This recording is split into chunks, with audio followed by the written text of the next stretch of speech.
owned my solo law firm for over 10 years now, and during that time, I've made some really great decisions and also some expensive mistakes. If I had to go back and start all over tomorrow, these are the 10 lessons that I would tell myself immediately. I'm Darcel Lobo, a solo attorney who teaches you how to open and build a successful law firm. Now, some of these lessons made me money, some of these lessons cost me money, but every one of them changed how I run my law firm. And lesson number 10 has nothing to do with running a law firm per se, but it's probably the most important one of them all. Lesson number 1, we're building a business, not just a law firm. It doesn't matter how great of a lawyer you are. If you don't know how to run your law firm like the business that it is, it's going to struggle. We have to make sure we're taking time to get out of the day-to-day lawyering and actually taking a step back to look at the business as a whole and run the business how it needs to be run and make the best decisions for that business. Business owner first, lawyer comes second. And then also, if you're starting your law firm, maybe you're kind of in your early stages, you want to make sure you have a strong foundation to your law firm with a business plan. And lucky for you, I have a free one for you. So if you have not downloaded it, what are you waiting for? Make sure you grab the free business plan for your law firm, and let's keep going to lesson number 2. Lesson number 2, having systems are going to far exceed the value of just trying to hustle. Everything in my law firm has a process, and yours should too. I'm talking about intake, I'm talking about onboarding, I'm talking about consultations, closing letters, how files are open, how my phones are answered. All of that has a process, and that process is documented. You can't have everything living in your head. You need to actually get it out into a procedure, into a manual, so when you do have your first hire, because that day will come for you. If you're not there yet, that is coming.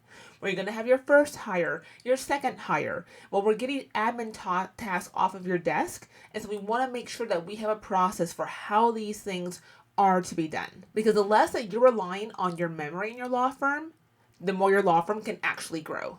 Lesson number 3, not every potential client should actually become a client.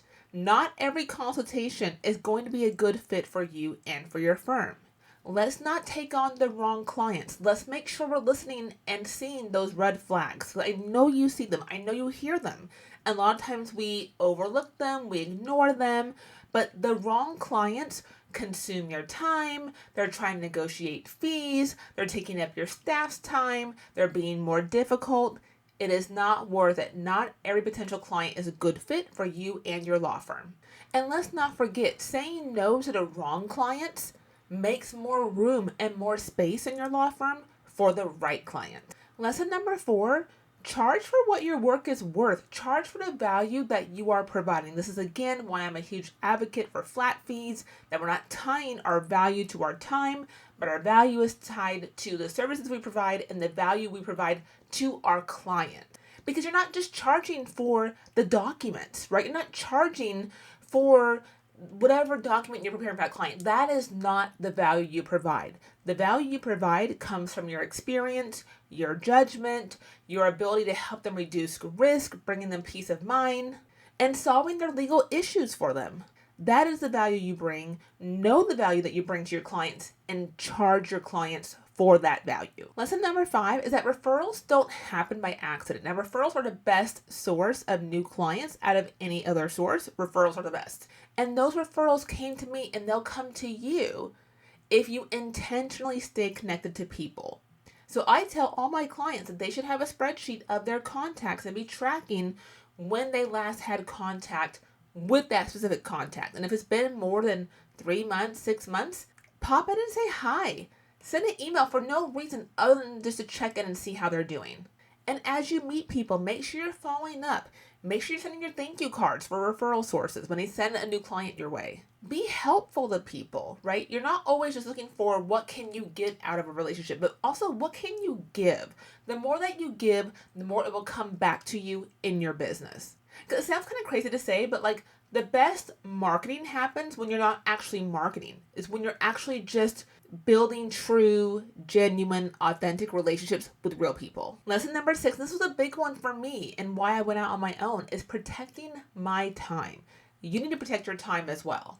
Because everything wants your attention, right? Your email inbox, your phone, the text, the clients, the staff, constant interruptions. And how well you do or don't control your calendar and have some boundaries is going to be directly tied to your income.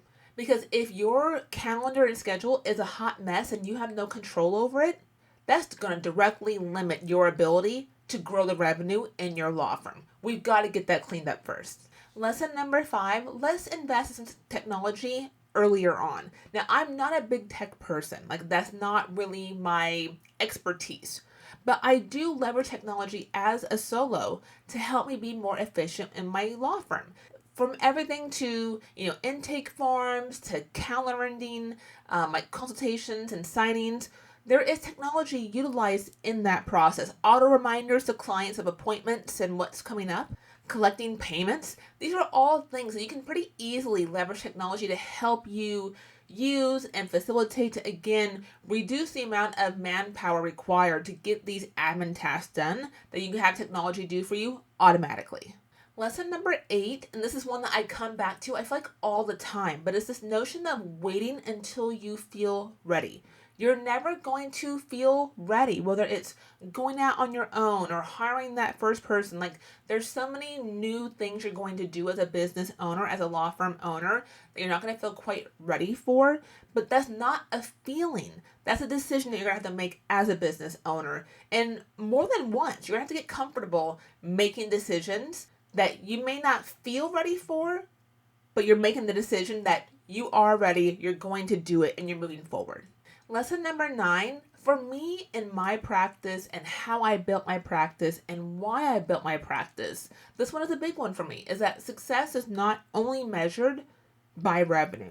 Now, yes, revenue is important, and I've shared with you, I think a little after year 1, by month 18 or so, I had far surpassed my W-2 earnings as an employee at another firm that I was at beforehand. So the revenue is important. But for me, the biggest indicator of success for me in my firm was my flexibility, my freedom, getting more control over my time, being able to there's no perfect balance, but being able to be there and show up for my family and for my kids in a way that I wanted to, while also having a career that fulfilled me and that I was satisfied with and gave me the best that I could receive out of both, from my personal life and my work life. To me, that was the biggest indicator of success, was being able to have a law firm that allowed me the opportunity to have a fulfilling career, but also show up in my personal life how I wanted to do so.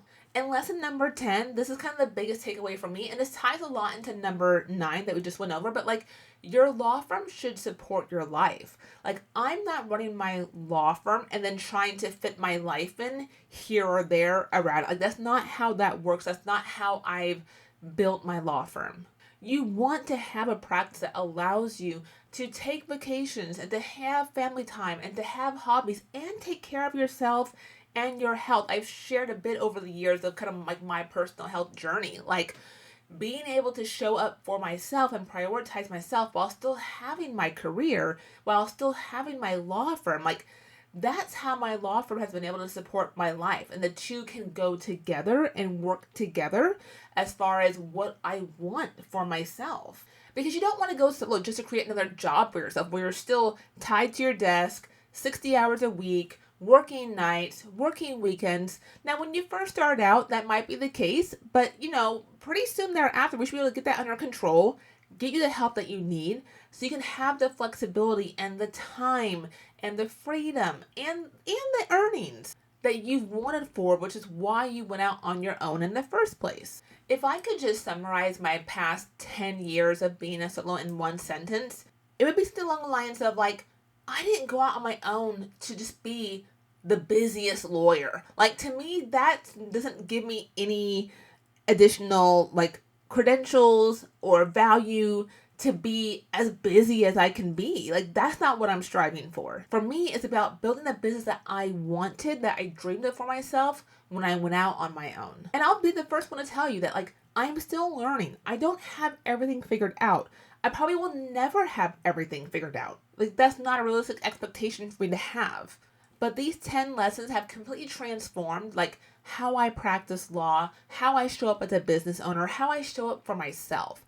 And hopefully some of these lessons will be helpful for you as well as you are going out on your own and building a law firm of your dreams. Thanks for watching, and I'll see you in the next one.